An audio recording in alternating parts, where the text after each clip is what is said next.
Boa noite, galera.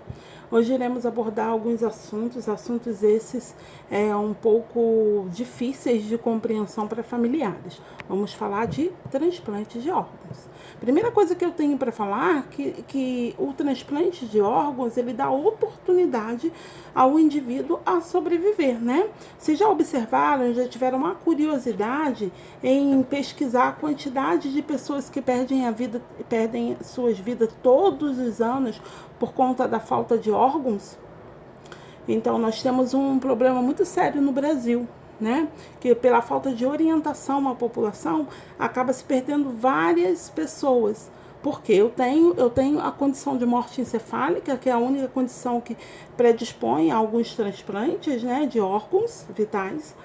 Porém, eu falho na prevenção e orientação às famílias.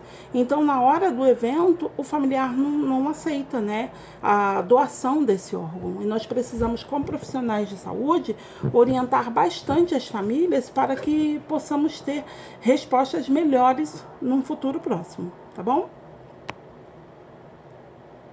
Bom, o processo de morte encefálica não preciso muito falar, né, que é um processo amplo, porque ele não envolve somente o indivíduo morto, né, ele envolve todos os seus familiares, né, por causa de diversas alterações orgânicas, né, eu tenho disfunção, que elas são fisiopatológicas, né, decorrente da inativação do sistema, né, quando eu falo dos centros de controle pressóricos, hormonais e respiratório. Então, o indivíduo ele tem uma parada, um choque de todos os sistemas, morte encefálica, como já foi explicado. Bom, e eu preciso de uma detecção dessas alterações de forma precoce, tá? Para poder ter uma intervenção imediata. Então, aí a gente retorna lá naquela aula de morte encefálica, onde nós falamos que precisa de ter profissionais bem qualificados para poder prestar essa primeira assistência, tá? Que aí, se eu tenho uma detecção precoce dessas alterações, eu consigo uma intervenção imediata, que vai permitir a minimização de perda de doadores por condições clínicas, né? E uma melhora importante nas condições de enxerto pós-transplante. Porque eu tenho duas condições, eu preciso pensar, primeiro, nessa viabilidade desse órgão, porque eu não posso perder tempo. Quanto mais rápido e precoce for a retirada dos órgãos, não se esquecendo que existe uma morte, né? Quanto mais rápido e precoce for a retirada do órgão, mais eficaz vai ser o transplante. E até para o enxerto, porque o corpo, a partir do óbito, ele entra em decomposição. Então, para mim fazer uma enxertia eficaz, eu preciso de condições orgânicas, né? E quanto menos medicamentos introduzidos nesse corpo, mais condições fisiopatológicas nós temos para fazer o tal do enxerto, né? Sendo assim, é essencial que as medidas de manutenção do potencial do doador de órgãos sejam instituídas durante o processo de certificação da morte encefálica. Então, enquanto vai sendo feito todo aquele exame neurológico para poder certificar, eu preciso instituir métodos, que são esses medicamentosos, para manter aí sim a condição fisiopatológica do cliente, mantê-lo vivo até o momento da cirurgia e para poder manter esse corpo em condições de se fazer tanto a cirurgia quanto a enxertia, tá? Enquanto aguarda, né, a entrevista de seus familiares para a concretização da doação. Entenda, por mais que você tenha o desejo, os seus familiares vão ser questionados sobre a liberação ou não para o transplante de órgãos. Isso é uma situação complexa. Eu acho que se eu trouxer o assunto para dentro das unidades básicas de saúde, quando o evento ocorrer, aquele familiar já passou. Antes do trauma, ele já conversou sobre o assunto. Então, ele vai ter uma mente mais esclarecida para decidir se ele vai permitir a doação ou não vai permitir, ok? Isso depende da equipe de enfermagem. O laço familiar é muito grande no momento, né? É muito complexo você observar todo o monitor, todos os parâmetros que descrevem a vida estão ali naquele momento. Porque esse corpo está sendo mantido por medicamentos. Só que para o familiar pensa que o corpo está respondendo aos medicamentos.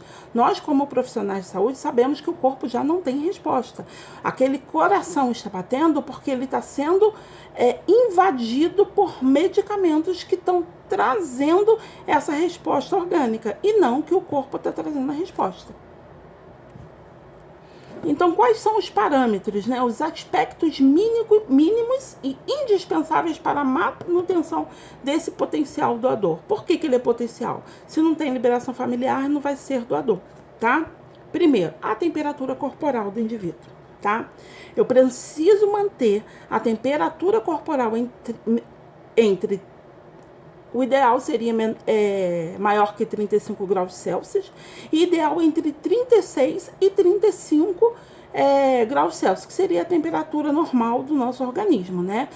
Não pode esquecer que abaixo de 35 tem hipotermia grave. Então, para manter a temperatura, o ideal seria sempre maior que 35 graus Celsius. Mas que eu preciso entender que as condições melhores para o transplante é que eu mantenha esse corpo aquecido entre 36 e 37 graus, 37,5 graus Celsius, tá? Reverter essa situação de hipotermia. Por que acontece a hipotermia? Eu tenho um corpo que já teve decretado a sua morte. Então, normalmente, esse corpo não tem mais suas condições fisiológicas padrão. Então, ele vai sofrer uma queda de temperatura, tá? E o que eu preciso fazer para minimizar essa situação? Aquecer, né, o ambiente, deixar esse ambiente mais aquecido, usar mantas térmicas para poder conservar o calor, para não ter perda de calor, tá? E infundir líquidos aquecidos. É isso que vai manter essa temperatura corpórea. Aí, quando eu falo de suporte hemodinâmico, eu estou falando dos sistemas em funcionamento, tá? Primeiro, eu preciso monitorar a pressão arterial de forma invasiva, tá? Tratar a hipertensão arterial sistêmica relacionada às tempestades simpáticas. O corpo está funcionando à base de medicamento. Então, eu vou ter tempestades ali por conta desse funcionamento inadequado, tá bom? Iniciar drogas antihipertensivas endovenosas, tá? Que seria o nitroprusiato de sódio ou beta-bloqueadores, tá? Que sempre vão deixar essa pressão arterial sistólica entre 180, tá? E a diastólica 120. Então, a sistólica, que é a maior, ela vai estar variando, né? Variando até os 180, e a diastólica, que é a mínima, vai estar 120. E a PAN desse paciente não pode ultrapassar 95 milímetros de mercúrio, ok? Manter a PAN entre 65 e a PAS, que é a pressão arterial sistólica, em 90 milímetros de mercúrio. Iniciar a reposição volêmica com cristalóide se houver a hipotensão. Nunca esqueça que são aquecidos. Infundir drogas vasoativas, porque eu preciso manter o coração batendo. Então, eu preciso de noradrenalina, adrenalina, dopamina, né? Nas doses necessárias para atingir a meta dessa pressão arterial. Entenda que eu não tenho mais estímulos. Os estímulos virão pelos medicamentos, pelas drogas. Adequar a reposição volêmica subsequente usando parâmetros dinâmicos, tá? Eu preciso variar a pressão do pulso, elevar as pernas e estar sempre monitorando em ecocardiograma. A medida da pressão venosa central pode ser usada como parâmetro de segurança, ok? Esse é o sistema hemodinâmico. Então, o controle. Aí, o que acontece? Você vai conversar sobre morte encefálica com o familiar, ele observa o monitor está batendo, o coração batendo, ele tem pressão, tem pulso, tudo rolando. E aí, para você declarar a esse familiar que ali não existe vida e o que está segurando a vida é os medicamentos, muitas das vezes, no momento da morte, o familiar não compreende, tá? É exatamente você observar a vida no monitor, a vida só está no monitor, segurada por medicamentos. Para mim e para você que somos da saúde, nós entendemos essa posição. Para quem não tem esse entendimento, acredita que aqueles medicamentos estão segurando o organismo e segurando todo o funcionamento hemodinâmico do cliente. Nunca se esqueça disso.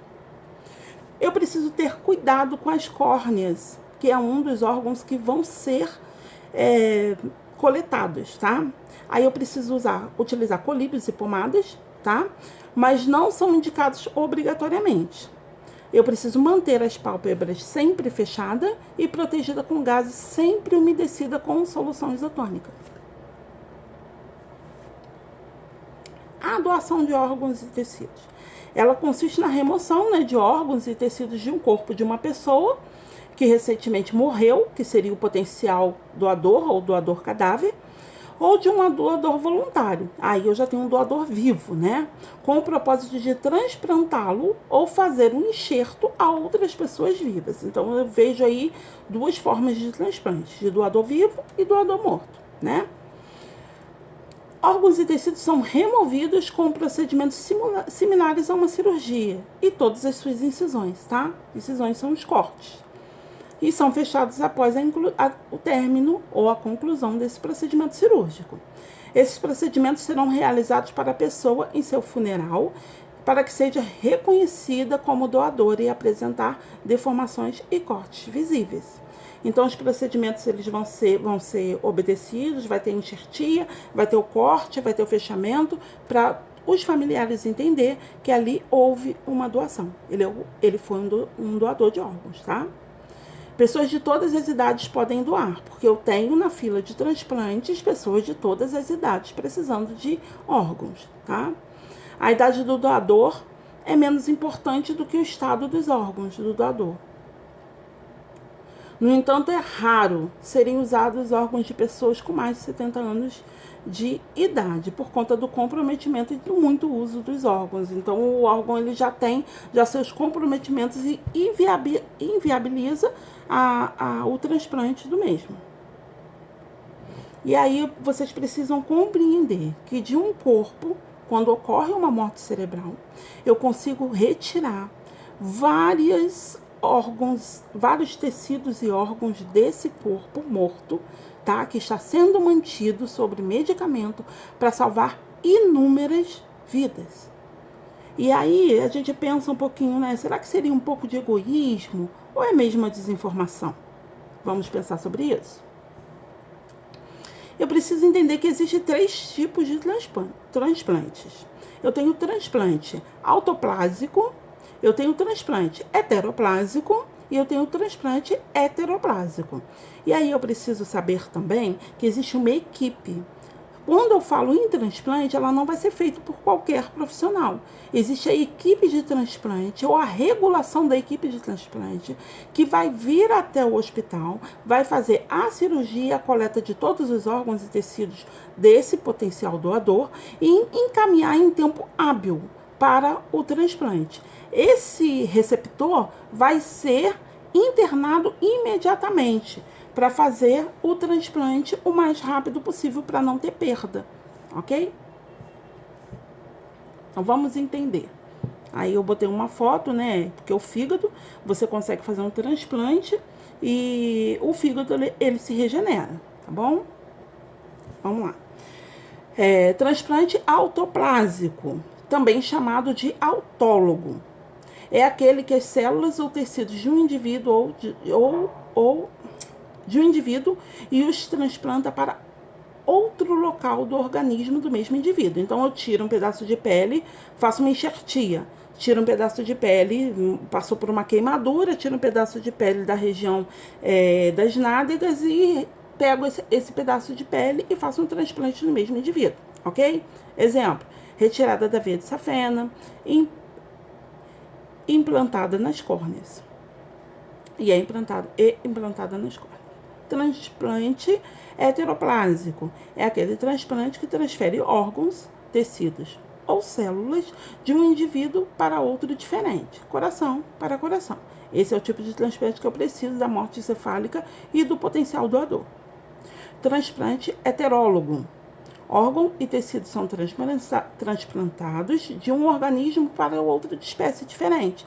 Então, eu retiro o intestino de um carneiro e coloco em pessoas.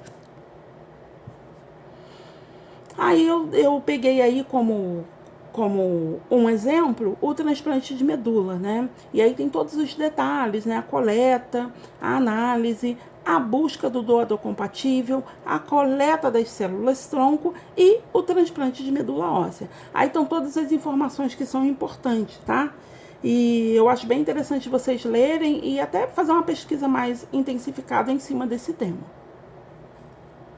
Bom, existe um dia que foi separado, tá?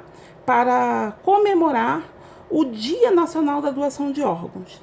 Tá? E existem várias prefeituras fazendo algumas propagandas para incentivar a população a doar. E aí, ó, 27 de setembro está chegando, né? Seria um dia para a gente poder fazer uma educação continuada com a população. Seria o Dia Nacional de Doação de Órgãos. Você pode doar órgãos, você não é Peraí. Você pode doar.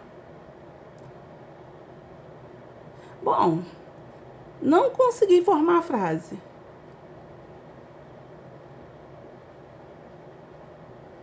Você pode doar órgãos, salvar muitas vidas. Você não é um cérebro, viu?